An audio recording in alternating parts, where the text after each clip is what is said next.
ಕೇರಳದ ವಯನಾಡಿನ ಕಲ್ಲಾಡಿ ಬಳಿ ಸಂಭವಿಸಿದಂಥ ಭೀಕರ ಭೂಕುಸಿತ 4 ಬಲಿ ಪಡೆದಿದೆ. ಈಗ ಸಿಕ್ತಿರುವಂಥ ಟ್ಯಾಲಿ ಅಷ್ಟು. ಆದರೆ ಎಷ್ಟು ಜನ ಎಕ್ಸಾಕ್ಟ್ ಆಗಿ ಗಂಭೀರ ಸ್ವರೂಪದಲ್ಲಿ ಗಾಯಗೊಂಡಿದ್ದಾರೆ, ಎಷ್ಟು ಜನ ಈ ಒಂದು ಕೆಸರು ಮಿಶ್ರಿತ ಮಣ್ಣಿನ ಅಡಿಯಲ್ಲಿ ಕಳೆದೇ ಹೋಗಿದ್ದಾರೆ, ಎಕ್ಸಾಕ್ಟ್ ಆಗಿ ಕೇರಳ ಸರ್ಕಾರ ಯಾವಾಗ ಆ ಒಂದು ಬುಲೆಟಿನನ್ನು ಬಿಡುಗಡೆ ಮಾಡುತ್ತೋ, ಹೆಲ್ತ್ ಬುಲೆಟಿನನ್ನು ಅಥವಾ ಆ ಒಂದು ವರದಿಯನ್ನು, ಆಗಲೇ ಅದಕ್ಕೆ ಒಂದು ಸ್ಪಷ್ಟ ಚಿತ್ರಣ ಸಿಗುವಂಥದ್ದು. ಈಗ ಈ ಒಂದು ದೃಶ್ಯವನ್ನು ಗಮನಿಸ್ತಾ ಇದ್ದೀರಿ, ಡ್ರೋನ್ ದೃಶ್ಯಾವಳಿ. ಯಾವ ಭಾಗದ ಮಣ್ಣು ಸರಿದು ಅಥವಾ ಜಾರ್ಕೊಂಡು ಬಂದು 4 ಬಲಿ ಪಡಿತಲ್ಲ, ಆ ಗುಡ್ಡವನ್ನು ಗಮನಿಸ್ತಾ ಇದ್ದೀರಿ. ಈ ಪೋರ್ಷನ್ನ ಮಣ್ಣೆ ಅಂದರೆ ಈ ಗುಡ್ಡದ ಈ ಪೋರ್ಷನ್ನ ಮಣ್ಣೆ ಕೆಸರು ಮಿಶ್ರಿತ ಮಣ್ಣಾಗಿ 4 ಬಲಿ ಪಡೆದಿರುವಂಥದ್ದು.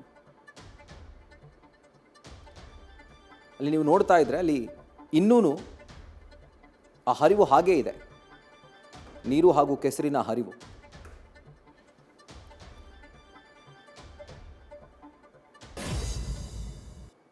ಒಂದು ದುರಂತಕ್ಕೆ ಸಂಬಂಧಪಟ್ಟಂತೆ ಮತ್ತಷ್ಟು ಅಪ್ಡೇಟ್ಸ್ನ ಕೊಡಲಿಕ್ಕೆ ಈಗ ನಮ್ಮ ಪ್ರತಿನಿಧಿ ವಿದ್ಯಾಶ್ರೀ ಫೋನ್ ಮುಖಾಂತರ ಜಾಯಿನ್ ಆಗಿದ್ದಾರೆ. ವಿದ್ಯಾಶ್ರೀ, ಕೇರಳಕ್ಕೆ ಎಸ್ಪೆಷಲಿ ವಯನಾಡಿಗೆ ಪ್ರಕೃತಿ ಮಾತೆ ಟೈಮೇ ಕೊಡ್ತಿಲ್ಲ ಅಂತ. ಯಾಕೆಂದರೆ ಚೂರಲ್ಮಲ ಅನ್ನುವಂಥ ದುರಂತ ಮಾಸೋ ಮುನ್ನಾನೆ ಜನ ಅದರಿಂದ ಇನ್ನೂ ಚೇತರಿಸ್ಕೊಳ್ತಿರುವಂಥ ಸಂದರ್ಭದಲ್ಲೇ ಮತ್ತೊಮ್ಮೆ ಕಲ್ಲಾಡಿ ಬಳಿ ಭೀಕರ ಭೂಕುಸಿತ.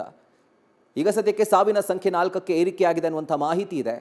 ಸೊ ಗಾಯಾಳುಗಳ ಸ್ಥಿತಿ ಯಾವ ಥರ ಇದೆ, ಕೇರಳ ಸರ್ಕಾರ ಯಾವ ರೀತಿಯಾದಂಥ ರೆಸ್ಕ್ಯೂ ಆಪರೇಷನ್ಗೆ ಮುಂದಾಗಿದೆ ಅಂತ ಡೀಟೇಲ್ಸ್ ಕೊಡೋ ಹಾಗಿದ್ರೆ. ರಾಹುಲ್, ಬೆಳಗ್ಗೆ 11:15 ಸುಮಾರಿಗೆ ಸಂಭವಿಸಿರುವಂತಹ ಒಂದು ದುರಂತ ಇದು.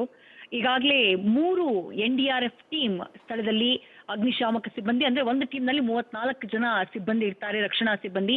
ಅಂತಹ 3 ಟೀಮ್ ಅಲ್ಲಿ ವರ್ಕ್ ಮಾಡ್ತಾ ಇದೆ. ಅಗ್ನಿಶಾಮಕ ಸಿಬ್ಬಂದಿ ಸ್ಥಳದಲ್ಲಿದ್ದಾರೆ.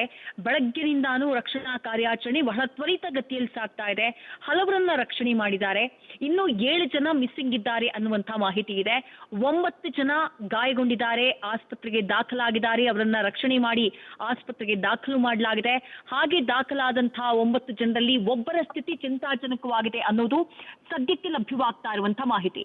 ಇನ್ನು 4 ಜನ ಕಾರ್ಮಿಕರು ಉಸಿರು ಚೆಲ್ಲಿದ್ದಾರೆ. ಇವತ್ತು ಜೋರಾಗಿ ಮಳೆ ಇದ್ದಂತಹ ಕಾರಣಕ್ಕಾಗಿ ಆ ಟ್ವಿನ್ ಟನಲ್ ಕಾಮಗಾರಿ ಏನ್ ನಡೀತಾ ಇತ್ತು, ಆ ಕಾಮಗಾರಿಯಲ್ಲಿ ನಡೀತಾ ಇರಲಿಲ್ಲ. ಇಫ್ ಇನ್ ಕೇಸ್ ಕಾಮಗಾರಿ ನಡೀತಾ ಇದ್ದಂತಹ ಸಂದರ್ಭದಲ್ಲೇ ಈ ಒಂದು ಅವಘಡ ಸಂಭವಿಸಿದ್ರೆ 50ಕ್ಕೂ ಹೆಚ್ಚು ಕಾರ್ಮಿಕರು ಅಲ್ಲಿದ್ದು ಆ ಜಾಗದಲ್ಲಿ. ಆ ಕಾರ್ಮಿಕರು ಟನಲ್ ಒಳಗೆ ಹೋಗಿ ಕೆಲಸ ಮಾಡ್ತಾ ಇದ್ರು. ಆ ಟನಲ್ ನ ನೀವು ಎಲ್ಲೂ ಕಾಣಿಸೋದೇ ಇಲ್ಲ, ಟನಲ್ ನ ಕುರುಹು ಕೂಡ ಕಾಣಿಸಲ್ಲ ಈಗಾಗಿರುವಂತಹ ದುರಂತದ ನಂತರ. ಯಾಕಂದ್ರೆ ಅಷ್ಟು ಪ್ರಮಾಣದಲ್ಲಿ ಮಣ್ಣು ಹಾಗೆ ಗುಡ್ಡ ಕುಸಿತ ಆದಂತಹ ಕಾರಣಕ್ಕಾಗಿ ಭಾರಿ ಪ್ರಮಾಣದಲ್ಲಿ ಮಣ್ಣು ಹರಿದು ಬಂದಿದೆ. ಆ ಮಣ್ಣಿನ ಫೋರ್ಸ್ ಹೇಗಿತ್ತು ಅನ್ನೋದಕ್ಕೆ ಆ CCTV ದೃಶ್ಯ ಸಾಕ್ಷಿ ಹೇಳ್ತಾ ಇದೆ. ಟ್ಯಾಂಕರ್ ನ ಅಲುಗಾಡಿಸುವುದಕ್ಕೆ ಸಾಧ್ಯ ಇದೆಯಾ? ಅಂಥ ಟ್ಯಾಂಕರ್ ತರೆಗೆಲೆ ರೀತಿ ಕೊಚ್ಕೊಂಡು ಬಂದ್ಬಿಡುತ್ತೆ. ಆ ಫೋರ್ಸ್, ಮಣ್ಣಿನ ಫೋರ್ಸ್, ಆ ಪ್ರಕೃತಿಯ ಫೋರ್ಸ್ ದುರಂತ ನಡೆದಂತಹ ಸಂದರ್ಭದಲ್ಲಿ ಅಷ್ಟು ಬಹಳ ದೊಡ್ಡ ಮಟ್ಟದಲ್ಲಿತ್ತು. ರಕ್ಷಣಾ ಕಾರ್ಯಾಚರಣೆ ಆಗ್ತಾ ಇದೆ. ಗಾಯಾಳುಗಳಿಗೆ ಚಿಕಿತ್ಸೆಯನ್ನು ಮುಂದುವರೆದಿದೆ. ಉಚಿತ ಚಿಕಿತ್ಸೆಯನ್ನ ನೀಡಲಾಗ್ತಾ ಇದೆ. ಬಟ್ ಈಗಾಗಿರುವಂತಹ ದುರಂತಕ್ಕೆ ಕಾರಣ ಏನು?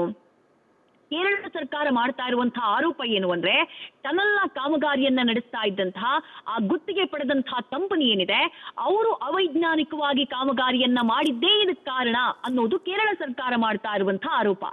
ಈ ಕಾಮಗಾರಿಯ ಹಿನ್ನೆಲೆಯಲ್ಲಿ ಟನಲ್ನಿಂದ ಆಗಿದಂತಹ ಮಣ್ಣನ್ನ ಗುಡ್ಡದ ರೀತಿ ರಾಶಿ ಹಾಕಲಾಗಿತ್ತು. ಆ ಮಣ್ಣನ್ನ ತೆರವು ಮಾಡಬೇಕು ಅಂತ ಹೇಳಿ ಜೂನ್ 20ನೇ ತಾರೀಕು ಕೇರಳ ಸರ್ಕಾರದಿಂದ, ವಯನಾಡಿನ ಜಿಲ್ಲಾಡಳಿತದಿಂದ ಆ ಗುತ್ತಿಗೆ ಕಂಪನಿಗೆ ಸೂಚನೆ ಹೋಗಿರುತ್ತೆ.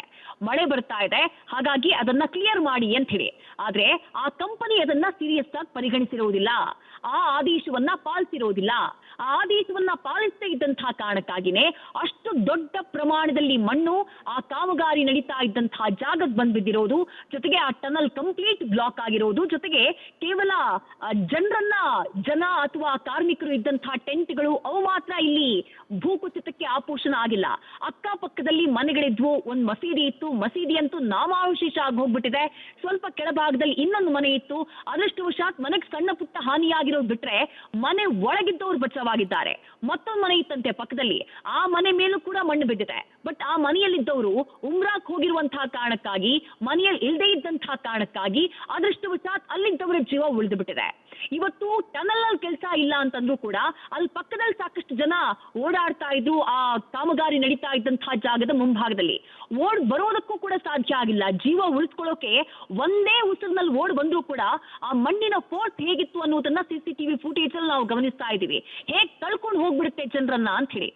ಮತ್ತೊಂದ್ ಕಡೆ ಗುತ್ತಿಗೆ ಪಡೆದಂತಹ ಕಂಪನಿ, ಈ ಟನಲ್ ಕಾಮಗಾರಿಯ ಟ್ವಿನ್ ಟನಲ್ ನಿರ್ಮಾಣದ ಗುತ್ತಿಗೆ ಪಡೆದಂತಹ ಕಂಪನಿ ಕೇರಳ ರಾಜ್ಯ ಏನ್ ಆರೋಪವನ್ನ ಮಾಡ್ತಾ ಇದೆ, ಕೇರಳ ಸರ್ಕಾರ ಏನ್ ಆರೋಪವನ್ನ ಮಾಡ್ತಾ ಇದೆ, ಅವೈಜ್ಞಾನಿಕ ಕಾಮಗಾರಿ ಮಣ್ಣನ್ನ ತೆಗೆದಿಲ್ಲ ಅಂತ ಹೇಳಿ ಅದನ್ನ ಅಲ್ಲಗಳೆಯುವಂತಹ ಕೆಲಸ ಮಾಡಿದೆ.